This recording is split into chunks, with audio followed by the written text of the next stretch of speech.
വല്ല പിമ്പി ഞാൻ എന്താ നോക്കിയിരിക്കുന്നത്? ഇന്നിവിടെ വല്ലതും നടക്കും. ഞാനിതാ വരണ.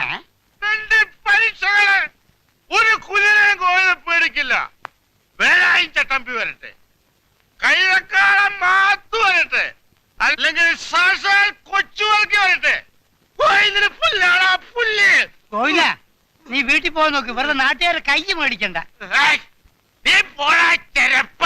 എന്നാ കൊണ്ടോടെ എരപ്പേ. നീ കോയിലിനെ തൊടാ. ചുഴയുള്ള ആണുങ്ങളുണ്ടെങ്കിൽ ഇറങ്ങി വാടാ. കൊച്ചുവർക്ക് ഇവിടുത്തെ രാജാവായിരിക്കും, എന്നാ ഗോവിന്ദൻ മഹാരാജാവാ. അതായത് താൻ പോലീസ് ആണെങ്കിൽ ഞാൻ മന്ത്രിയാകുന്നു. താൻ ചിരിക്കണ്ട. ഈ അങ്ങാടിയിലുള്ള സർവ കഴിവേറുടെ മക്കളും തന്നെ പേടിക്കും. കാരണം ഈ ലോകം മുഴുവൻ തന്നെയാ. തന്നോടറിഞ്ഞ പീഡിയമുറി ഒഴിപ്പിക്കും, കച്ചവടവും പൂട്ടിക്കും. ഗോവിന്ദന് പീഡിയയില്ല, കച്ചവടമില്ല, പിന്നെ താൻ എന്തൊഴിപ്പിക്കും? ബഹളം ഉണ്ടാക്കാതെ പോടാ. ഞാൻ പോകാം, അതിനാരുടെ അനുവാദമൊന്നും വേണ്ട.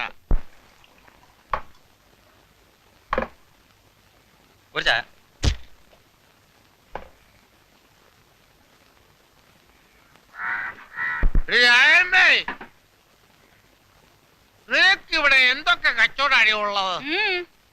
മൂക്ക് മുട്ട കേറ്റിട്ടുണ്ടല്ലോ. ഓ, കേറ്റിട്ടുണ്ട്. അത് നിനക്കെന്താടി? ഗോവിന്ദ മൂക്ക് മുട്ട കേറ്റിട്ടുണ്ട്. നിനക്കൊന്നും എന്നെ ഒരു വിലയില്ലേടി. ഒരു ചായ ചോദിച്ചാൽ, ഒരു കഷ്ണം പുട്ടി ചോദിച്ചാൽ നീ വലിയ മുതലാളിച്ചയാവും. പെണ്ണുങ്ങളായ നിലത്ത് വെക്കണം, അധികം കിടന്ന് തുള്ളരുത്. ഗോവിന്ദ, മര്യാദക്ക് വീട്ടിൽ പോ. ഇത് രാജമ്മയാണ്. അറിയാം, കണ്ണിനൊരു കുഴപ്പമില്ല. വഴിയിൽ മാറി കള്ളു കുടിച്ചാ വയറ്റി കിടക്കണം. ശരീരം കേടാക്കാണ്ട് നീ നിന്റെ കാര്യം നോക്കി പോടാ. അത് വീട് പേടിപ്പിക്കല്ലേ. ഇത് ബ്രാൻഡി ഷാപ്പോ അതോ ചായക്കടയോ? എനിക്ക് ഇപ്പൊ അറിയണം. കാശുണ്ടെങ്കിൽ ഒന്നൊരു പെഗ് അടിച്ചിട്ട് പോടാ. അത് പറ, അത് ന്യായം. എടോ നായരെ, തനിക്ക് വേണമെങ്കിൽ മോന്തിച്ച് പോവാൻ നോക്ക്. ഓ, ഒരു ക്ഷണിക്കല്. ഗോവിന്ദ, ഞാൻ നല്ല സ്വഭാവത്തിനെ പറയുന്നേ. കോടേന്ന് ഇറങ്ങി പോടാ. അങ്ങനെ അങ്ങ് പോകാനല്ലേ ഞാൻ വന്നത്. അത് വീട് വേണ്ടി വന്നാൽ നിന്റെ കൂടെ കടന്നിട്ടേ ഞാൻ പോവും. എടോ പൊട്ടി.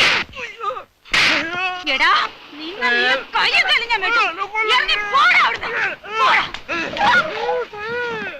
എല്ലാം തല്ലേ ഇവളെല്ലാം തല്ലേ. എനിക്കാരും ചോദിക്കാനില്ലാത്തല്ലേ.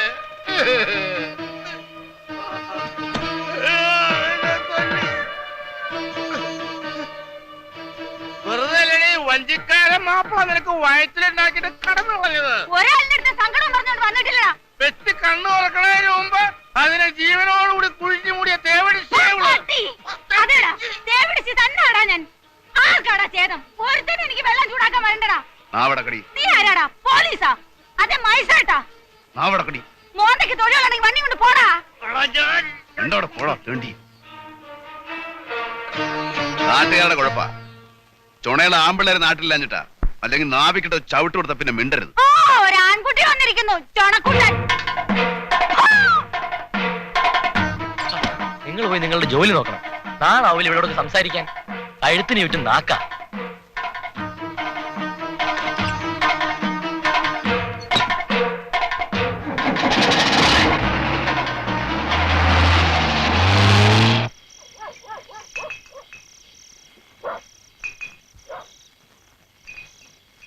രൂപ അന്തി.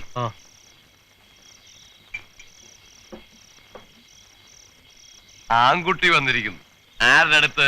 രാജമ്മയുടെ അടുത്ത്. അവൾ ആരാ മോള്? അവളൊരാട്ടാട്ടിട്ട് അവന്റെ കണ്ണും തല ചുറ്റിപ്പോണ്ടാവും. കളിക്കാൻ കണ്ട ഒരു പെണ്ണേ. നമ്മുടെ സണ്ണിച്ചൻ വിചാരിച്ചിട്ട് നടന്നിട്ടില്ല. സണ്ണിച്ചന്റെ അപ്പൻ സാക്ഷാൽ കൊച്ചുവർക്കി മുതലാളി വിചാരിച്ചിട്ടും നടന്നിട്ടില്ല. എന്നിട്ടല്ലേ എങ്ങാണ്ടോന്ന് വന്ന ഒരു പീറ അവളെ നിലയ്ക്ക് നിർത്താൻ പോണേ. മൂക്കിന് താഴെ രോമം കളിച്ചുകൊണ്ട് മാത്രം ആണാവൂല. ചങ്കൂറ്റം വേണം. ചന്ദ്രൻ അതുണ്ടോന്ന് കാണിച്ചു തരാം.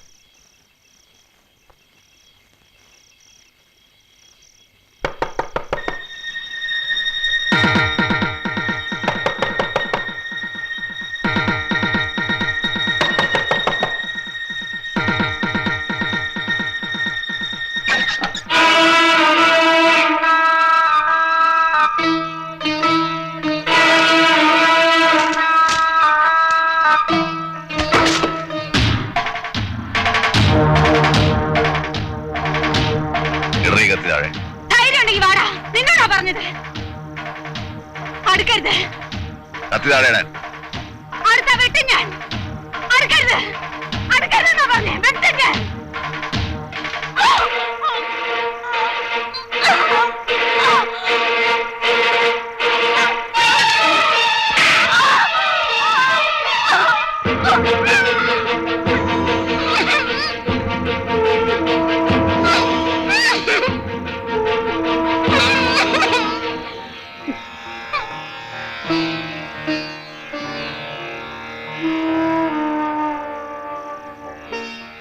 ആണെന്ന് വാരി പിടിച്ചാ തളർന്നു പോകുന്ന പെണ്ണാടി നീ.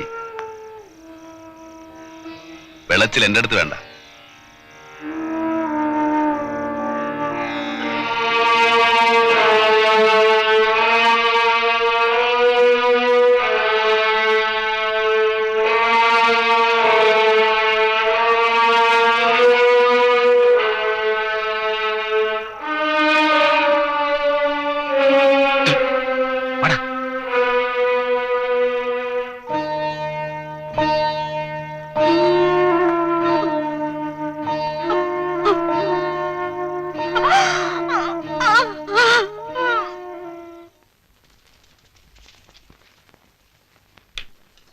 ഏതായാലും അവൻ ചുണക്കുട്ടിയാ.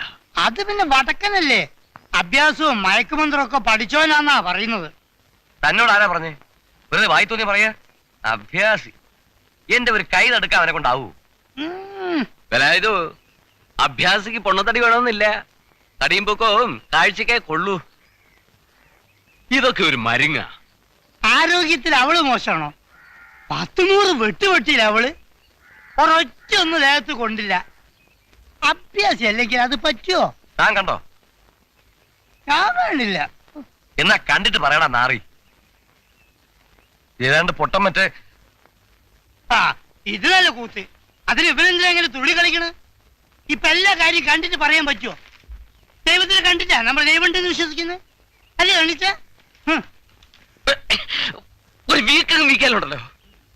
കവള് മുറിഞ്ഞു. ചോര. ദുഷ്ടൻ. പാമ്പ് അടിക്കോ അവന്? നോക്കിക്കോ, കാല് പാമ്പ് കൊത്തി വലിക്കും. അത് കഴിഞ്ഞില്ലേ ചേച്ചി, ചോറുണ്ട് കിടക്കാൻ നോക്ക്. ഇത്രയും കാലത്തിനിടയ്ക്ക് ഒരുത്തനും ധൈര്യം ഉണ്ടായില്ല. മീശയും പിരിച്ചു വെച്ച് നടക്കുന്ന കുറെ നാരികളുണ്ടല്ലോ ഇവിടെ. എന്താന്ന് അന്വേഷിക്കാൻ പോലും ഒരുത്തനും ഉണ്ടായില്ല. പിന്നെ നാട്ടുകാർക്ക് പതിനല്ലേ നേരം.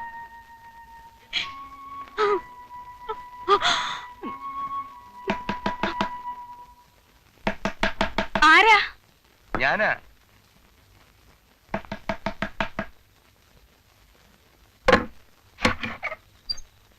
എന്താ വേണ്ടേ? നിങ്ങളൊക്കെ ആണുങ്ങളാന്നും പറഞ്ഞ് നടക്കുന്നുണ്ടല്ലോ. പരുത്തൻ ഒരുത്തം വന്ന് ചട്ടമ്പിത്തരം കാണിച്ചിട്ട് ചോദിക്കാൻ ഒരു പട്ടി ഉണ്ടായോ നാട്ടില്? നാട്ടുകാരാണുങ്ങളുണ്ടെന്ന് ഇപ്പോഴെങ്കിലും തോന്നിയല്ലോ. പണ്ട് ഞങ്ങളൊക്കെ ഇവിടെ ജീവിച്ചിരിക്കുമ്പോഴാ നീ ആ വഞ്ചിക്കാരൻ മാപ്പിളക്ക്. ആ പോട്ടെ. നിനക്കൊരു വീഴ്ച വരുമ്പോ ഈ വേലായുധനൊക്കെ തന്നെ കാണൂ. അത് മനസ്സിലാക്കിയാ മതി. ഇത്രയും കാലം അവനിവിടെ വിലസി. ഇനി നടക്കില്ല, ഞാൻ ഉറപ്പിച്ചു. നീ ഒന്ന് മിണ്ടിയാ മതി. കൊല്ലണോ? അല്ലെങ്കിൽ ഒന്ന് പേടിപ്പിച്ചു വിട്ടാ മതിയോ? എന്റെ കരണത്ത് വീണ് അവന്റെ കൈയിനി പൊങ്ങരുത്. നടത്തിച്ചു വന്നാൽ 100ന്റെ പിടയ്ക്കുന്ന ഒരു നോട്ട്. എനിക്ക് നിന്റെ നോട്ടൊന്നും വേണ്ട. മണലുകടവിൽ ശവം പോകുന്നത് പുതുമയൊന്നുമല്ല. വേലായുധന് അതിനൊന്നും ഒരു പേടിയും ഇല്ല. വൈകാഞ്ഞ് നീ അത് കാണും. അന്ന് ഞാൻ വരും. നീ ഒന്ന് സൽക്കരിച്ചാ മതി.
സംഗതി ഏറ്റിട്ടുണ്ട്, അത് ഉറപ്പാ. എന്നെ മനസ്സിലായിട്ടൊന്നുമില്ല. ഏതായാലും വേണ്ടിയിരുന്നില്ല. വെറുതെ ഒരു പ്രശ്നം ഉണ്ടായി. ഇങ്ങനെ ഒരു ഐഡിയ ഉണ്ട് നിനക്ക് എന്നോട് പറയാമായിരുന്നില്ലേ? അത് ആരും അറിയണ്ടെന്ന് രാജമ്മ പറഞ്ഞു. ഒറ്റയ്ക്ക് തിന്നാമെന്ന് വിചാരിച്ചല്ലേ? അവന്റെ കയ്യിൽ നിന്നുള്ള മേടിച്ചോ? അല്ല, പേടിയൊന്നുമില്ല. പോലീസ് കേസാവുമെന്നാ സംശയം. ചത്താ പ്രശ്നമല്ല. ഞമ്മന് പറയട്ടോ, എത്ര കൊലപാതകം ചെയ്ത ആളാ.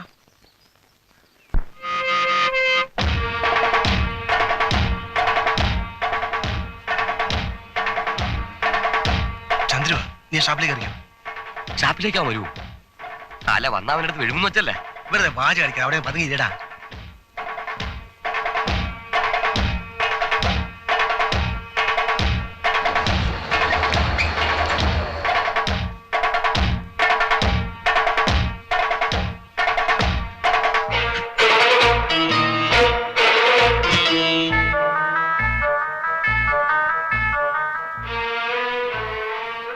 അല്ല, കൈക്കെന്ത് പറ്റി?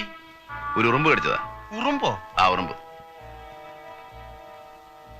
കുഞ്ഞപ്പ, നമ്മുടെ വേലാതിനെ ഇങ്ങോട്ട് വന്നു. ഇതായിരിക്കണ എന്താ എന്തൊരു ഒന്നിഞ്ഞു വന്നേ.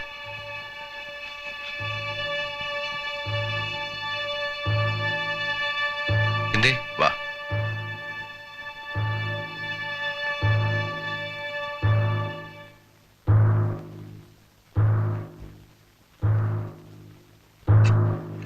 നമ്മൾ തമ്മിൽ എന്താ പ്രശ്നം? ഒന്നുമില്ല. ഒന്നുമില്ലല്ലോ. ഏയ്, ഈ കൂലിക്ക് ഉണ്ടാക്കാൻ നടക്കുന്നത് ചെറ്റത്തര. ചെറ്റകൾക്ക് അതേ പറ്റൂ.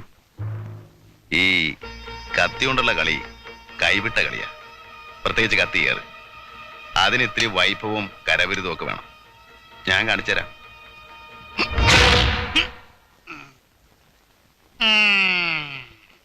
ചന്ദ്രുവിന് മുകളിൽ ആകാശവും താഴെ ഭൂമിയാ. ഇത്രയും കൊല്ലം ഇവിടെ ജീവിച്ചുള്ളെന്ന് ആർക്കും വാക്ക് കൊടുത്തിട്ടില്ല. എല്ലാവരും അത് മനസ്സിലാക്കുന്നതാണ് നല്ലത്.